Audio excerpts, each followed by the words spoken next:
In this video, pag-uusapan natin kung paano nga ba magdagdag ng dependents dito sa Quick Ensure para sa iyong HMO subscription online. By the way, kung first time mo sa channel natin kasi mo pa ng mga online tutorial videos katulad nito, please click the subscribe button. From previous video, pinakita natin kung paano ka nga ba makagawa ng account sa Quick Ensure at bumili na rin ng HMO sa kanila. Pwede rin yung mga prepaid plans kung saan mas makakamura at pwede nyo i-check kung mas fit ba yun sa pangangailangan ninyo. And makikita nyo na nga yung policy dito. Nung nakaraan, inactive to, pero after 1 to 2 business days, nakita ko na active na siya. Ready na akong magdagdag pa ng another dependent. Pag click nyo tong arrow, andito nga pala yung mga information. Yung details mo, also yung payment na ginawa mo. Ngayon naman, kung magdadagdag ka ng dependents, parang ginawa nyo rin nung bagong bili pa lang kayo ng HMO product sa kanila or ng prepaid plans. From last time, ang ginawa natin is na-create pa tayo ng account. This time, hindi na tayo mag-create na account. Diretso na tayo sa products nila. At pipiliin mo rito yung insurance na kailangan mo and health subscription plans ulit.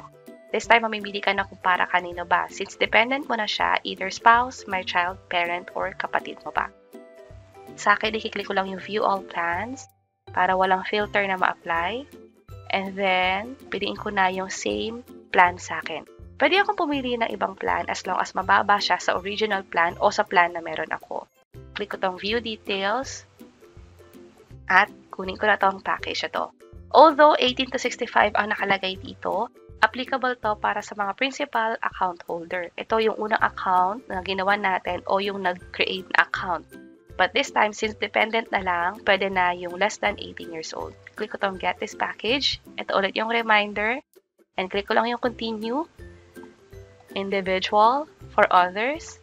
At ilalagay na natin dito yung mga information about sa dependent. For the valid ID, ang gagamitin natin dito is yung ID na dun sa dependent. Para sa proof of income naman, ang gagamitin mo ay yung proof of income ng principal, hindi ng dependent. Especially kung students, wala naman talaga silang income o source of funds. And nung dinouble check ko nga to sa support ng Quick Ensure, sinabi nila na yung POI or proof of income ay pwedeng doon sa principal account holder mismo. So, kompletiin ko lang ulit to at pwede na mag-proceed sa next step. Na-provide ko na lahat ng information. Click ko yung create. Oops. Create ulit. At ito yung kailangan i-double check kung tama ba lahat na nakikita natin dito. Sa baba ulit, kailangan i-check lahat ng to at maging ang terms and conditions. Para sa affiliate code, kung wala kayong ibang gagamitin, pwede nyo i-type itong how to, paano to. Click natin yung apply at payment method na. Last time, ang pinili ko ay GCash. Dito, try naman natin yung ibang payment method. Halimbawa, BDO online bills. Merong charge na 22 pesos. Kung iba naman, hanapin natin yung walang charge. Halos lahat may charge pala so far. Pag credit or debit card, parang walang charge dito. Pag BDO online banking, merong 25 pesos charge. Dahil dyan, itry ko yung sa credit or debit card na lang. Ang gagamitin ko is yung card ko sa GoTime. Libre ko lang siya nakuha dun sa Robinson. At ang maganda dyan is kapag mahaba yung pila sa mga ATM pag mag-withdraw, gamit yung GoTime card na debit card, nakakapag-withdraw ko sa Robinson. So habang nakapila ko dun sa cashier para sa mga pinamili ko, pwede ko na rin isabay yung pag-withdraw. Pero kung may iba kayong card, especially yung mga dati nyong debit card, payroll account, or meron kayong credit card, pwede nyo rin naman gamitin. Halos pareho lang din naman yung magiging proseso. Also, yung mga nakukuha nating card from GCash or Maya, pwede din yun. Click ko tong pay. Tinatanggap nilang card dito ay Visa or MasterCard. I-ensure nyo na may logo yung card ang gagamitin nyo. May it be yung physical card or yung virtual card. Check ko to. And then, lagay ko na dito yung number. Yung expiry date o yung validity.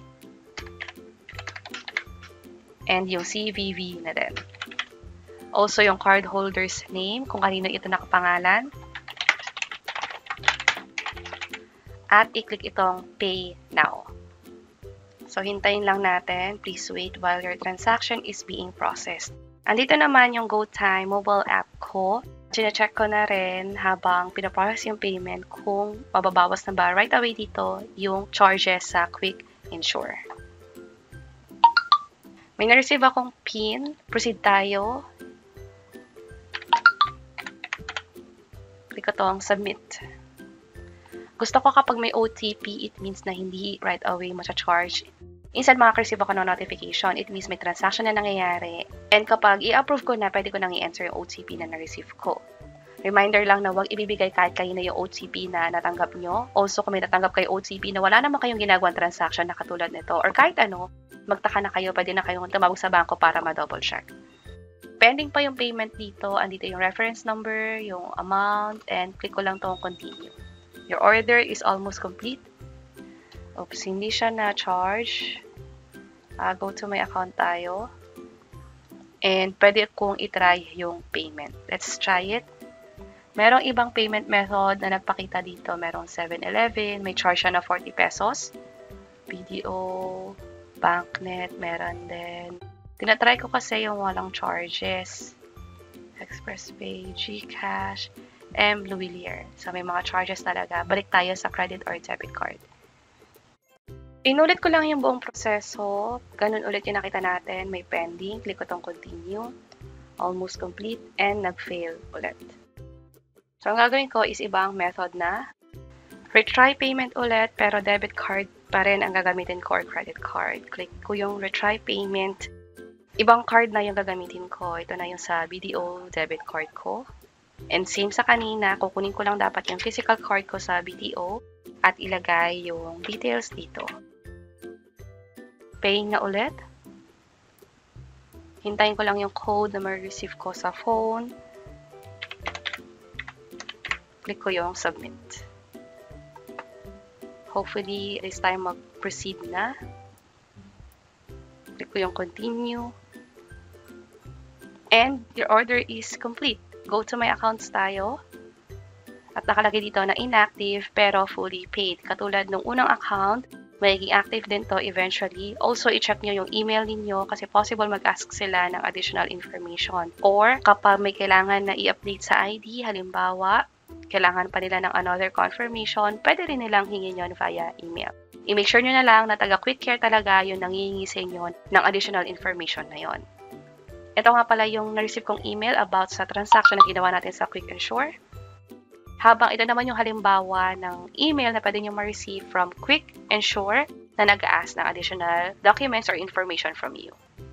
Also, pwede nyo nga rin palang i-check yung account inyo. Halimbawa, kung gumamit kayo ng BDO at meron kayong online account sa kanila, pwede nyo i-check yung transaction history kung magkano ba talaga yung nabawas from Quick Ensure. And that's it. Sana nakatulong tong video na to. Kung pakiclick ang like button. At para sa iba't ibang tutorial videos, pwede nyo i-check itong mga nasa baba. Sana makatulong and see you sa mga next videos. Bye-bye!